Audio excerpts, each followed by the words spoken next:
Taong ahas. Snake. Robinson's Galleria. Alice Dixon. The combination of these words equals urban legend. Sa pagkadalaga ko, hanggang 30 years later, tinatanong pa rin ako tungkol dito. Sino sa inyo ang di umano'y muntik nang makidnap sa isang mall ng supposedly kakainin ng ahas? Nagkataon naman, hindi ka na pagkikita ng mga panahon na yun. Hindi ka namin nakikita sa TV, hindi nakikita sa movies. Maraming haka-haka, maraming spekulasyon, at maraming versions ng kwento tungkol dito. At higit sa lahat, maraming opinyon.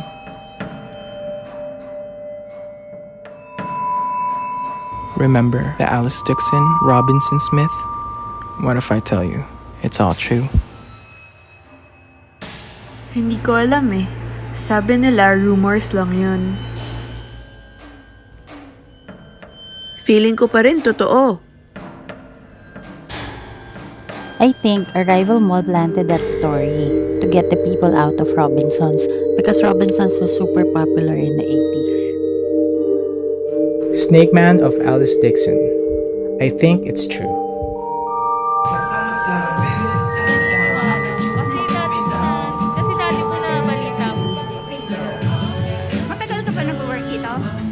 Bali, ano na po, 3 years. 3 years. Ano narinig mo? Na meron daw po talagang visitor natin. Saan? Sa Robinsons po. So natatakot ka pagpapasok ka? Hindi naman po. Hindi ka natatakot. Pero at sa tingin mo meron.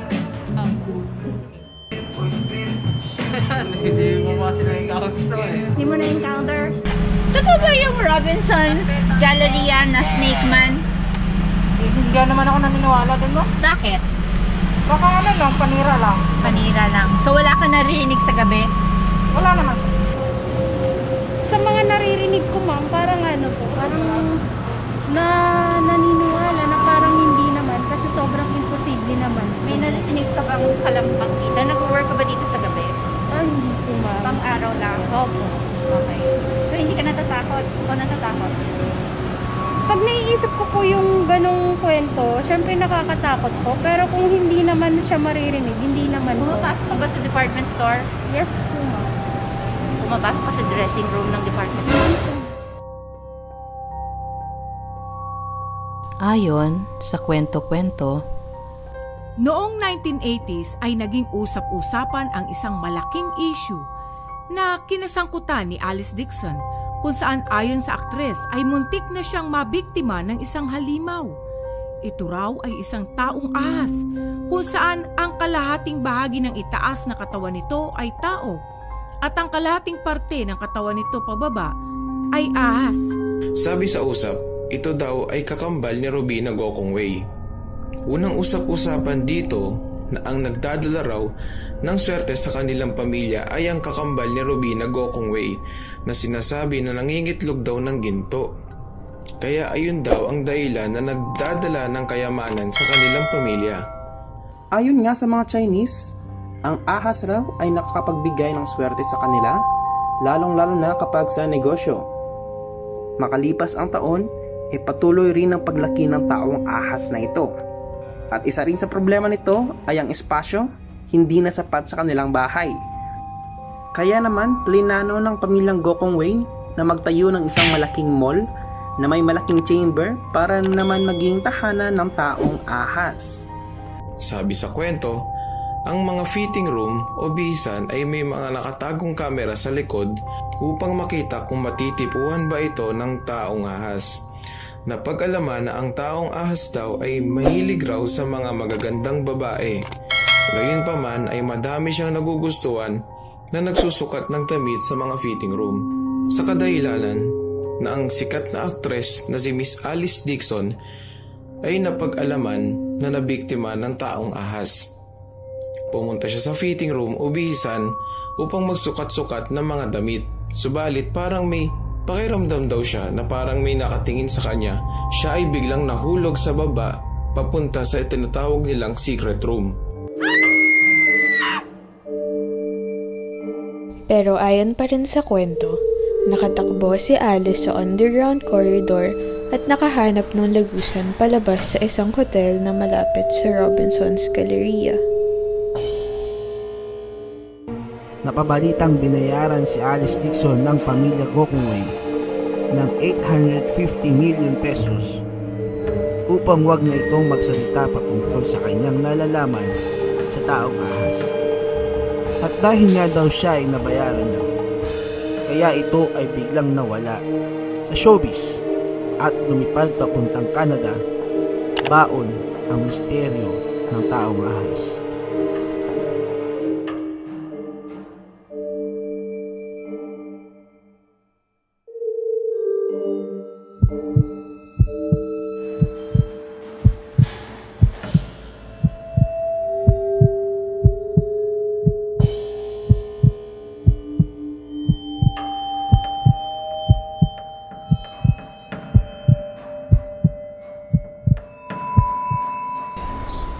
What I remember on that particular day was I went to Robinson's Galleria mall and to the department store para mag-browse ng clothing.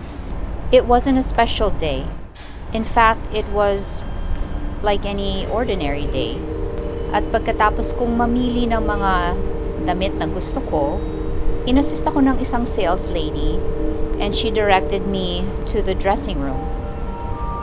I don't really even recall why I was in Robinson's.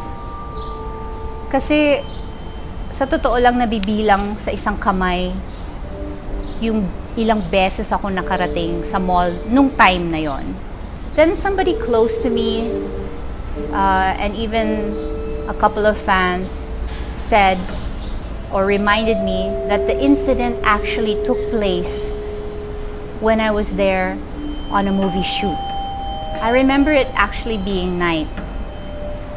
And production told me I needed to change my outfit or go into my costume. And they directed me to the bathroom sa labas ng department store on the 4th floor para magpalit ng damit. Natatandaan ko pa nga na may mga nag-oosyoso sa labas.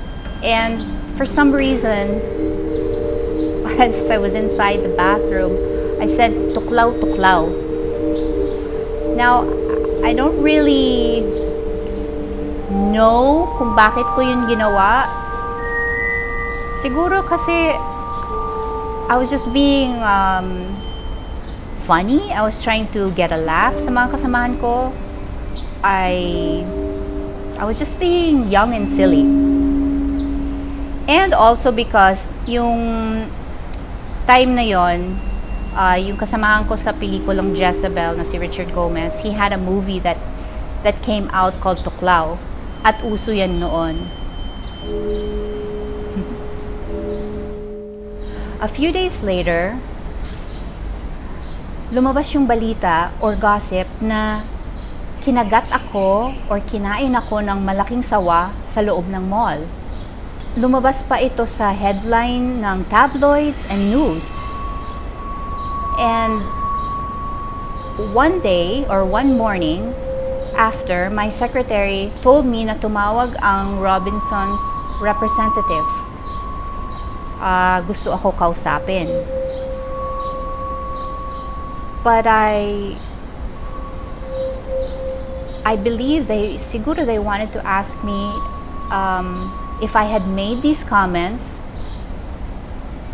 and these accusations. But I dismissed it. And I went on with my business. However, the news did not die down.